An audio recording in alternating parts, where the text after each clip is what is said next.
What do you think is going on with Aaron Rodgers and the Packers, Lewis? Yeah,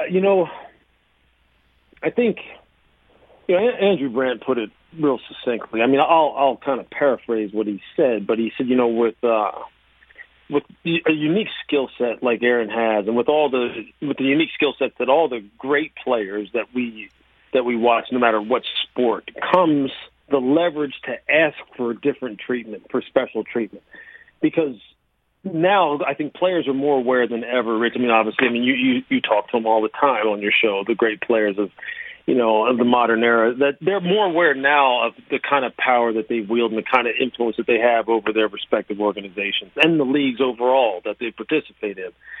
And when you don't kind of respect that awareness as a decision maker, team builder, owner, whatever it is, and you just think that it's like how it used to be, like in the late 80s, early 90s, and I say that because during my time in the NFL, in the mid-90s, which is, if you think it's like that still, where players just kind of just always automatically, universally just about team, all right, that's fine, I'm going to kind of deprogram myself, I'm not going to worry about me, it's just about the team, and coaches can just shove that kind of stuff down your throat over and over and over again, and you'll constantly just accept what they say. If you think that that's the way things still are, then you lack awareness and you lack the ability to adapt to how things are done now. And I think Green Bay, because, I heard somebody say this, I believe it was Dan Graziano said it on our network this morning, about the fact that Brian Gutekunst has been with the Packers basically his entire life in terms of his front office career, starting off as a college scout. I believe he was a college scouting director. And I remember,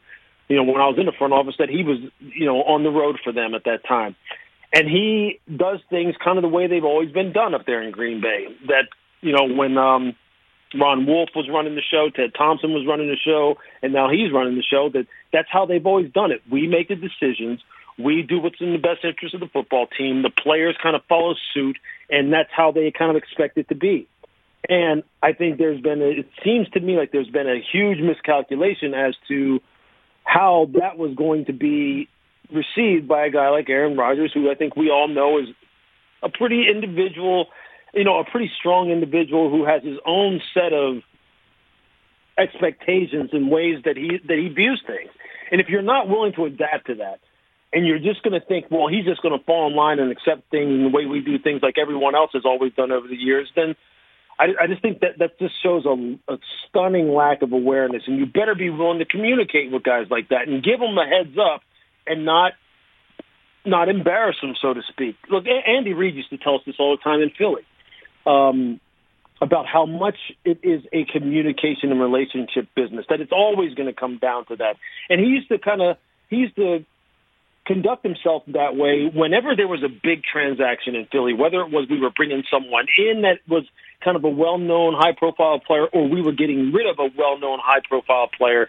He didn't let the scouting department or the head of personnel handle it. He handled it. He was the one who wanted to communicate, because he said those guys had earned that level of respect to where they deserved to have an audience with the head coach, with the guy who was the central figure of the organization. And so if you're going to move up into the first round and draft a quarterback, and he's going to find out about it watching TV like the rest of the fans are watching it, how do you think a guy like that's going to react?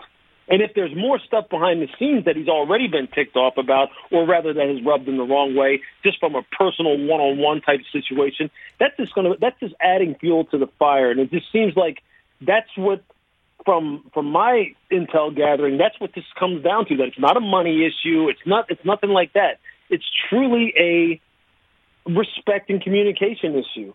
And when you're a guy like Aaron and you see the kind of influence Tom has in Tampa Bay, the kind of things that Russell was saying out there in Seattle, and you're seeing more and more guys, especially at the quarterback position, as you know, who know that the teams just cannot, you're not going to be able to function without me. It's in your best interest to have me healthy, both mentally and physically, and have me engaged in every facet of this organization if you really want to get to where you want to get to.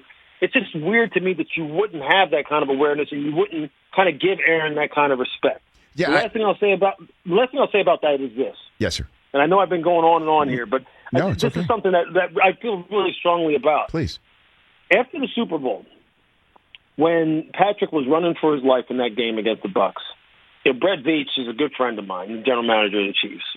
When Brett was just basically Andy's helper in Philadelphia before he ascended to the career he has now, I used to talk to him about all facets of team building and just player interaction and all of that.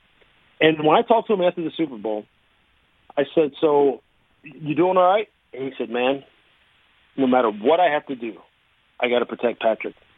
I've got to protect the quarterback. Nothing else matters but making sure that this guy understands that I am going to protect him and make sure that I give him everything he needs so that never happens again what happened in that Super Bowl.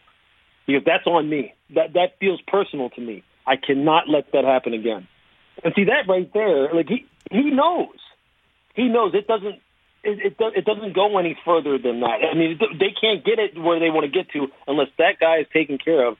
And I just don't understand, like with Aaron Rodgers, different scenario, different kind of situation, but you should just naturally, I believe, have that kind of interaction and that kind of relationship with someone who plays such a pivotal role in your success or failure as a GM. Hey, you watched all the way to the end. Thanks for that. Watch more right here.